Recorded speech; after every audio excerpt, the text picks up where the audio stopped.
All right, so our live stream got interrupted, and I'm just going to have to record this the old-fashioned way and update it or upload it later. So we got cut off when we were talking about CDH or congenital diaphragmatic hernia, and I was just saying that people with CDH have an enlarged esophageal hiatus, which allows stomach contents to move into the thorax, which compresses the lungs, and it's fatal roughly half the time.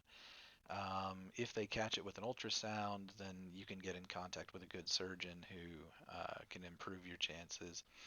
And my niece today is very healthy, very happy. Other than some digestive issues, she seems to be just fine. All right, so the stomach is a J-shaped pouch found in the upper left quadrant of the abdomen, or more or less in the epigastric and left hypochondriac regions. All right, so when the stomach is full, the lining is more or less smooth, but when it is not full, the stomach shrinks and you'll see gastric folds called rugae. Um, and the stomach, of course, we know, receives food from the esophagus, and its job is to produce gastric juice, which is a mix of acid and enzymes that meet with the food. Okay, and we'll mix those together to form a substance called chyme. I'm just spelling it out there for you. Chyme. Chyme is the mixture of gastric juice and where's my mouse? Oh, this just froze. All right. Gastric juice and food. All right. So the stomach initiates protein digestion, also lipid digestion. It has limited absorption, almost none, but just enough absorption that we have to say there's some. Small lipid soluble things, of course, can get through, like alcohol, but the purpose of the stomach is not absorption. The purpose of the stomach, it's a muscular sac that mixes and churns food and gastric juice. Then eventually it's going to move this mixture called chyme into the small intestine. So the stomach has three layers of smooth muscle. There's an inner circular layer and an outer longitudinal layer, and then some portions will have an innermost layer of oblique fibers. So if we look at the stomach here, you can see those fibers. You see the circular fibers surrounding the stomach. You see the longitudinal fibers, okay, running the length of the stomach. And then you see a layer of oblique fibers running at an angle. And if you want to know how they work, just picture these lines shortening. When the circular fibers contract, they're going to squeeze and make the stomach more narrow. When the longitudinal fibers contract, they're going to uh, make the stomach shorter. And then when the oblique fibers contract, they're going to cause a twisting motion. And so all of these layers working together create a squeezing, twisting, churning motion that mixes food with gastric juice to form chyme. Now the stomach has four portions. Up here is the cardia. That's the region nearest to the heart. That's where we find the cardiac sphincter, also known as the lower esophageal sphincter. Over here we have the fundus, that's the dome-shaped roof of the stomach. We'll see that word again. The uterus has a dome-shaped roof called a fundus. And then the majority of the stomach is composed or comprised of the body. It's the largest portion. That's the best way to say it. It's the largest portion of the stomach. And then down here, the last region is known as the pylorus. And the pylorus is the region that is going to pass chyme into the small intestine. Now, separating the stomach from the small intestine is the pyloric sphincter. Here we have the pylorus, all right, and at the end of it is the pyloric sphincter. And as I think we mentioned already, the lower esophageal sphincter, the sphincter between the esophagus and the stomach, is not a very strong sphincter, and so sometimes acid does make its way back up into the esophagus, and we call that heartburn. Um, if if it happens chronically, we call that GERD or gastroesophageal reflux disease, or acid reflux for short. Um, Good. So when the stomach contracts, okay, again, it's going to mix up food and chyme. When the pyloric sphincter relaxes during stomach contraction, we're going to squirt small amounts of chyme into the small intestine.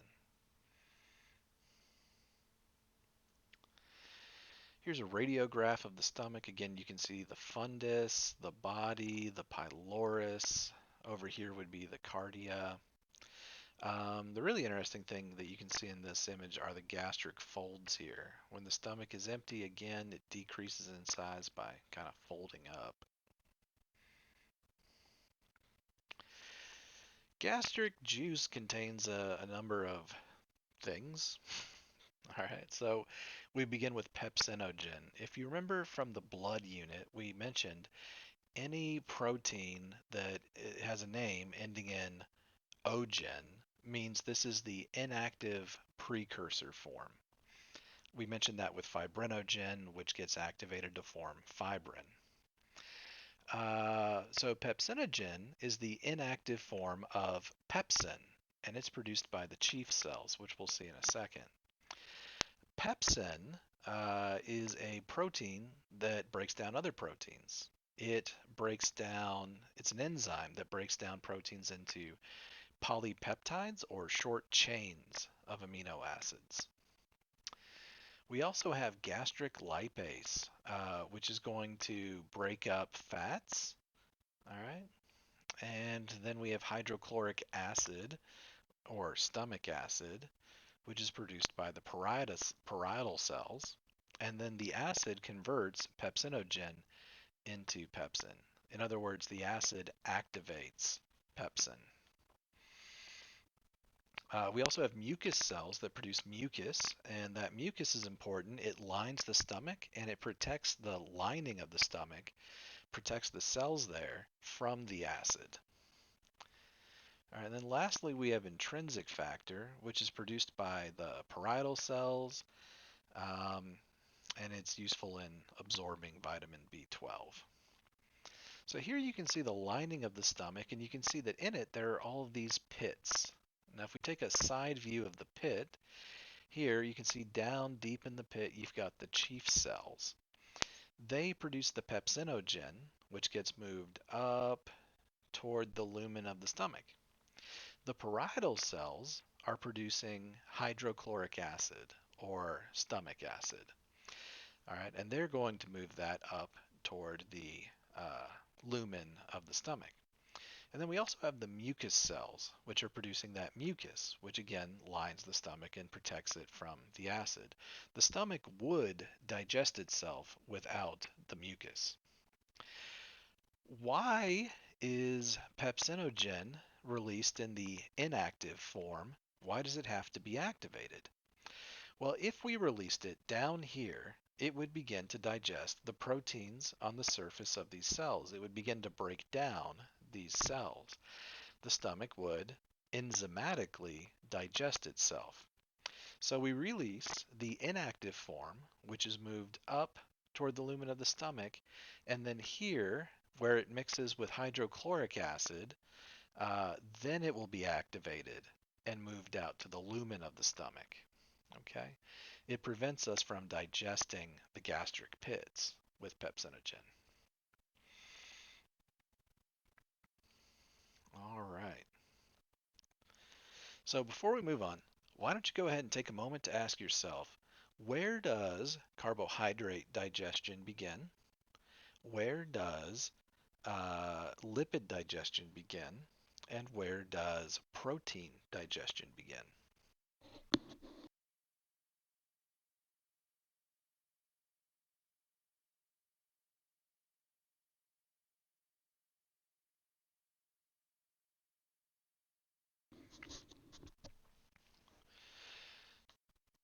right, so the answer is carbohydrate digestion begins in the mouth.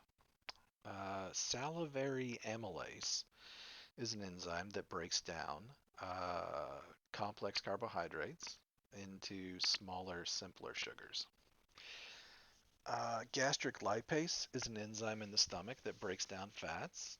And pepsin is a protein that begins to break down other proteins. It's important to remember where digestion begins, but it's also important to remember that digestion does not end there. It only begins in the mouth for carbohydrates and in the stomach for lipids and proteins. All right, now the stomach is, in fact, the stomach and small intestine are heavily regulated by hormones. So somatostatin is a hormone that inhibits the production of hydrochloric acid. Gastrin is going to increase gastric juice secretion, and then cholecystokinin, or CCK, is released by the small intestine, and it's going to slow down the rate at which chyme moves from the stomach to the small intestine. Now, why would you want to do that? Um, well, it's released when the small intestine detects the presence of proteins and fat. When proteins and fat enter the small intestine says, hey, I want to have a chance to break down and absorb all of the protein and fat. And so it releases CCK, which tells the stomach to slow down and stop pushing chyme forward. That gives the small intestine more time to digest and absorb the fats and proteins. All right, so gastric secretions here are controlled by a combination of hormones and the parasympathetic nervous system. All right, and so the parasympathetic nervous system activates the ganglia, which are found in the wall of the uh, stomach here. And so the preganglionic fiber you can see comes down and it stimulates a postganglionic fiber. The postganglionic fiber stimulates the gastric pits to produce and release gastric juice. Then we're going to see the hormone gastrin begin to circulate through the bloodstream, and then when it returns to the stomach, that gastrin is going to stimulate the gastric pits to produce even more gastric juice. And so this is a positive feedback loop. All right, so for gastric secretion, there are three phases. There's a cephalic phase, cephalic referring to the head, gastric phase, and then an intestinal phase. And so the cephalic phase begins when we see, smell, taste, or even think about food. All right, what's the cephalic phase of gastric secretion? Any of these stimuli involving the head are going to stimulate the stomach to start producing gastric juices. The gastric phase occurs when food actually enters the stomach, and that's going to stimulate chemical and or chemo and mechanoreceptors to produce gastrin, which in turn circulates through the blood, comes back and stimulates the gastric pits to produce even more gastric juice. Sorry, that's a positive feedback loop there. And then there's the intestinal phase where foods move into the intestine, and we're actually going to, in the intestinal phase, inhibit the secretion of gastric juice. All right. So we mentioned pepsin breaks down proteins. The wall of the stomach is not well adapted to absorb digestive products. It's thick, and a lot of the wall is made up of smooth muscle, which is not particularly good at absorption. So the stomach does absorb some things, a little bit of water, certain salts, lipid-soluble drugs like alcohol. All right. All right, and then the stomach, you can see here we've got some gastric juice, some stomach and enzymes, and not some stomach, some acid and enzymes here. Then we've got food entering from the esophagus, and that is mixed up through a churning motion with the gastric juice. All right, we then produce the substance chyme, which is passed or squirted into the small intestine.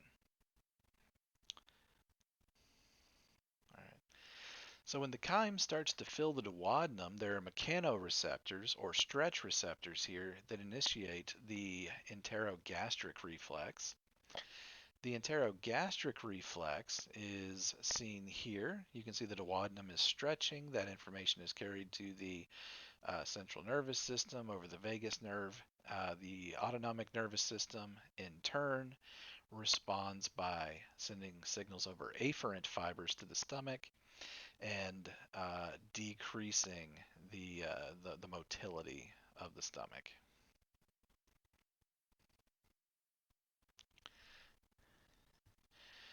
All right, so heartburn we've talked about. This is where acid moves up past the lower esophageal sphincter.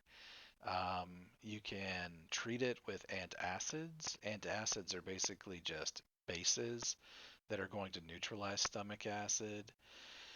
You can also prevent it by eating small meals so that the volume and therefore the pressure inside the stomach remains low.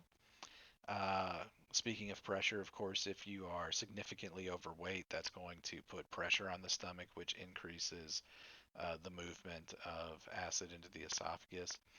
You can eat slowly, stay upright after eating, don't lay down. Use gravity to your benefit here. Also avoiding caffeine, nicotine, and alcohol. All right, moving on. So we mentioned, I think, the Tuesday before spring break, the accessory organs, which include the pancreas, the liver, the gallbladder. Um, the pancreas is both an endocrine and an exocrine gland. About 15% of its function is endocrine. All right, about 15% of its function is producing and secreting insulin, glucagon, etc. The exocrine function is about 85% of the pancreas's total function, and here we're going to be producing pancreatic juice. All right, and so just like the parotid salivary glands, we're going to see acini and ducts. Okay, and so if we can go, let's see if I can do this. Uh, okay, and so here we are with the picture we had earlier. Okay, you're going to have, just like you did in the parotid salivary glands, you're going to have the acini and the ducts. And just like the ducts there, we're going to see ductal cells producing water and bicarbonate. We call this the aqueous component. The acini, or acinar cells, are going to produce amylase. Here we call it pancreatic amylase, but pancreatic amylase is actually the exact same protein as salivary amylase.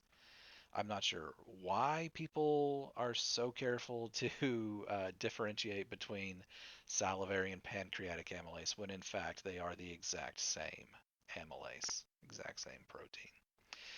Anyway, in addition to amylase, which breaks down carbohydrates, we are going to see digestive enzymes such as trypsin and chymotrypsin.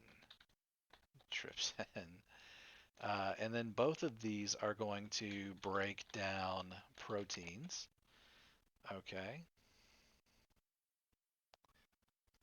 And Control C. There we go. Both of these are going to break down proteins.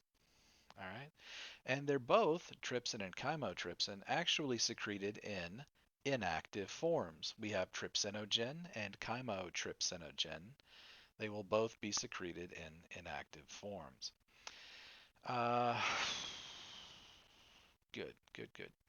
So trypsin is activated by an enzyme found in the small intestine, and then trypsin, in turn, activates chymotrypsin. Um, why do we have this complicated system where we have inactive trypsinogen and chymotrypsinogen produced in the acinus? Well, the answer is the same as for pepsinogen, and that's that trypsin and chymotrypsin would digest the pancreas. All right, and so basically the key to activating trypsin is found in the small intestine, and trypsin itself activates chymotrypsin, and this ensures that both of them get activated in the small intestine and not in the pancreas. Pancreatitis is a condition, and so generally it's inflammation of the pancreas, but it's often caused by a problem here where trypsin and chymotrypsin are getting activated in the pancreas. And when that happens, the pancreas is going to digest itself.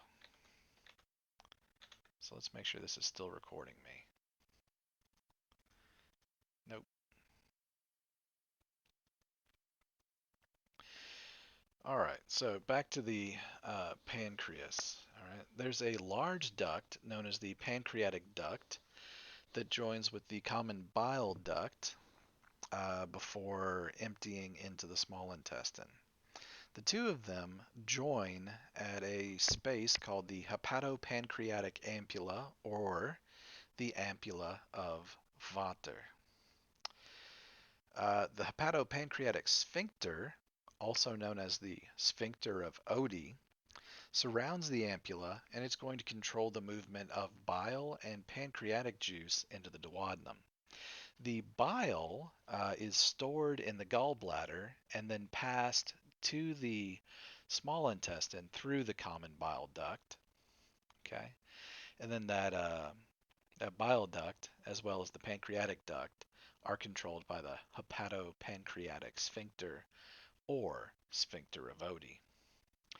And so we can see that here. Here's the main duct, the large duct of the pancreas. That's known as the pancreatic duct. And here it joins with the common bile duct. If we go back up, why is it called the common bile duct? Go back up to the liver. The liver is surrounding this whole region, all right, and it's producing bile. That bile moves down into either the right hepatic duct or the left hepatic duct. Those two ducts join together to form the common hepatic duct. Remember, hepato refers to the liver, so the common hepatic duct is the common duct for the right and left sides of the liver. The common hepatic duct carries bile down and joins with the cystic duct. Okay, and normally, or rather most of the time, we're going to be passing bile into the gallbladder and then storing it there. The gallbladder does not produce bile. The liver produces bile. The gallbladder only stores it. And later, when we need to secrete it, we will contract the gallbladder, squeeze it, and push that out through the cystic duct, where we join with the common hepatic duct, and then the bile will flow down the common bile duct, all right, to the hepatopancreatic ampulla, seen here. Okay. Now, the hepatopancreatic sphincter is the circular muscle that surrounds the hepatopancreatic ampulla, or in other words, surrounds the common bile duct and the pancreatic duct, and controls the flow of those two substances, bile and pancreatic juice, into the small intestine. Okay, I know that was a lot of words. It probably won't help if I repeat it, but yeah. There's also, I should point out, one more duct, and that's the accessory duct over here. And the accessory duct allows excess pancreatic juice to enter the small intestine. So if for some reason there's backup here and it's significant, we can sort of vent the extra pressure through the accessory duct into the small intestine.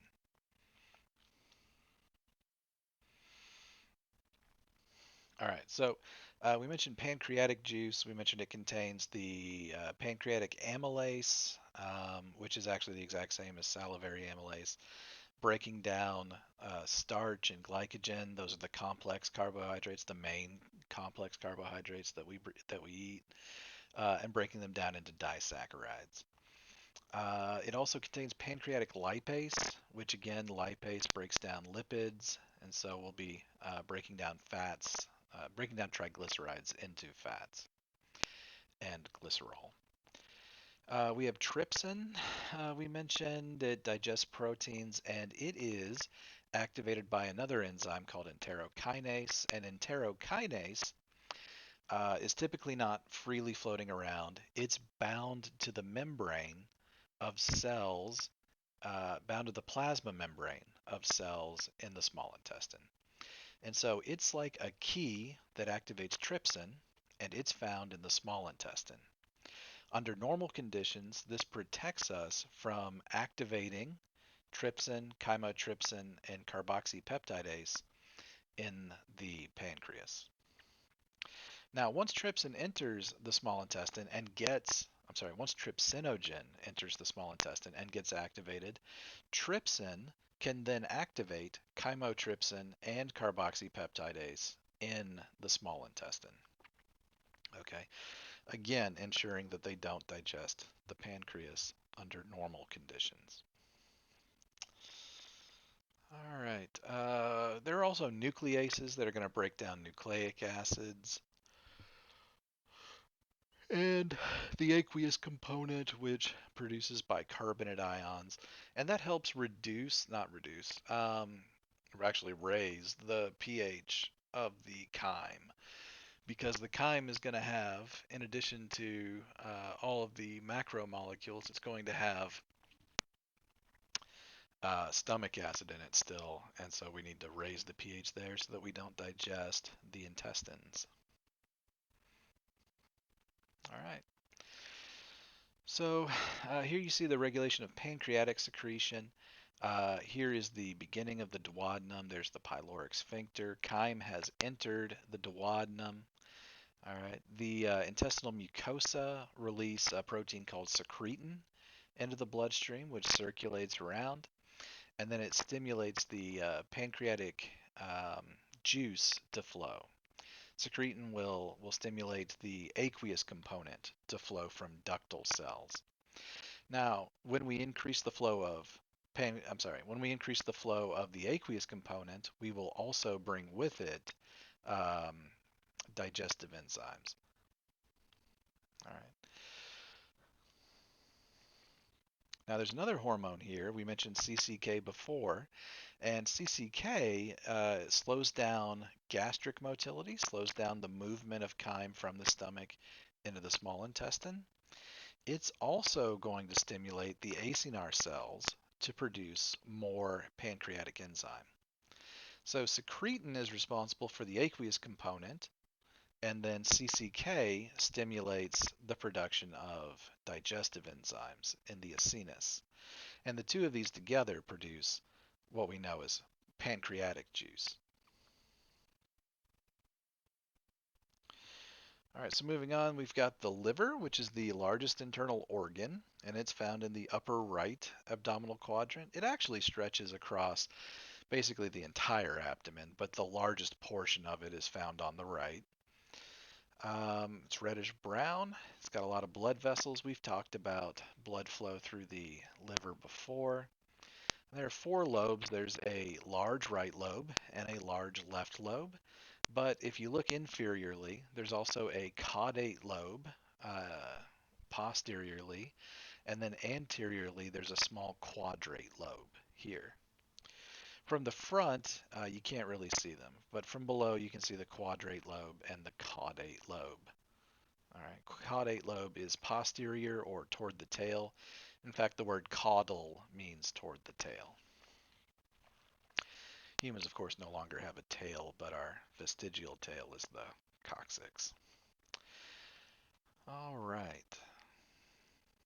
Okay, and so we've seen blood flow before, but basically the blood enters, passes through the lobules, the small hepatic lobules, and as it does so, it picks up um, wastes and other things released, nutrients too, I guess, released by the liver cells here, the hepatic cells, into the hepatic sinusoids, and then carries them to the central vein, all right, which will return blood to the venous circulation. Now, in between the hepatic cells, you have the bile canaliculi, which are these small kind of they're not exactly tubes, they're just spaces that allow the flow of bile between the hepatic cells, and that will be picked up by the bile ducts and carried to the gallbladder. So the liver is a really important uh, organ. Um, yeah, really important organ. So it produces glycogen from glucose. In other words, we store glucose in the form of glycogen. We take the simple sugar, glucose, and we turn it into the complex carbohydrate, glycogen, so that we can store it for later. When we need glucose, when our blood glucose is low, we will break down that glycogen and release the glucose into the blood. We can also, in the liver, convert non carbohydrates to glucose. And so, if you ate a diet that was, you know, rich in fat, and then, a couple weeks later, you're on this new diet. Um, you check your blood glucose levels and you see, huh, that's good news. Best day since 1933. I'm sorry. So I'm getting tired. It's hard to stay focused. Um, let's say you go on the keto diet and then you check your blood, right? Keto diet's heavy in fats, low in basically everything else except protein. And you check your blood glucose and it looks normal or near normal. That is because your liver has been converting fats into sugar. Why? Because your body runs on sugar. Uh, your body needs sugar, and if you don't take it in your diet, your body, your liver specifically, will slowly convert fatty acids into sugars like glucose. Also, proteins. If you went on a protein only diet, you would be seriously deficient in a number of vitamins, but you could live for a while and convert that the amino acids into sugars. All right, that was a long side rant. The liver also oxidizes fatty acids, breaks them down for energy, again, so that we can make glucose. It will synthesize lipoproteins. The lipoproteins you've heard of probably include LDL, HDL, the high density lipoproteins, low density lipoproteins, which contain protein, lipid, and cholesterol. Then you got the phospholipids. They produce those. We need those for our plasma membranes. And then cholesterol also is synthesized by the liver. Now, how much cholesterol do you need to take in a day? Forgive me if I repeat myself when we cover the nutrition lecture next, but the answer is technically none. If you do not take in cholesterol, you do need cholesterol. Uh, but if you don't take it in your diet, your liver will go ahead and synthesize all the cholesterol you need. All right. It converts excess carbohydrates and proteins into fats for long-term storage. It will deaminate amino acids, in other words, break them down and remove the nitrogen group. In doing this, we form urea, and then we will synthesize plasma proteins such as albumin, um, And then we'll convert some amino acids into other amino acids. You've heard probably that there are essential amino acids and non-essential amino acids. The non-essential amino acids are the ones we can make, and so the liver will make those. It stores glycogen, which we've mentioned. Also, iron stores iron and the vitamins A, D, and B12. And then it will phagocytize, in other words, break down and digest old red blood cells, as well as foreign substances. It'll remove toxins. It detoxifies the blood, such as alcohol and certain drugs. And it acts as a blood reservoir and plays a role in secreting bile, or rather, producing bile, we should say.